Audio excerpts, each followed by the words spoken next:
තමන් විසින් කරන පාපයන්ගෙනුයි තමන් කිලිටිවන්නේ. තමන් විසින් පව් නොකිරීමෙන්මයි තමන් පිරිසිදුවන්නේ. පිරිසිදුවීමත් අපිරිසිදුවීමත් කියන්නේ පෞද්ගලික දෙයක්. කෙනෙකුට තවත් කෙනෙක් පිරිසිදු කරන්න බැහැ.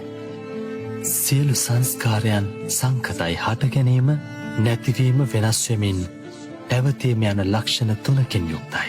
ඒ නිසා සංස්කාරයන් ගැන කලකිරෙන්නමයි වටින්නේ.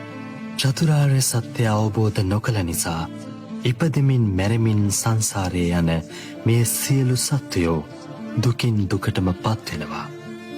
ආර්ය අෂ්ටාංගික මාර්ගය අනුගමනය කොට ඒ අමා මහ නිවන සාක්ෂාත් කළොත් සියලු දුකින් නිදහස් වෙන්න පුළුවන්. ඔබත් දැන් අප්‍රමාදීව කුසල් දහම්වල යෙදී වාසය කරන්න. ඔබ මේ ගත කරන මිනිස් ජීවිතය තුළ මනුෂ්‍ය වර්ගයාගේ යහපත පිණිස පිළිපදින්න. එය ඔබගේ මුළු මහත් සමාජයේත් යහපත පිණිසත් සැපය පිණිසත් හේතු වේවි.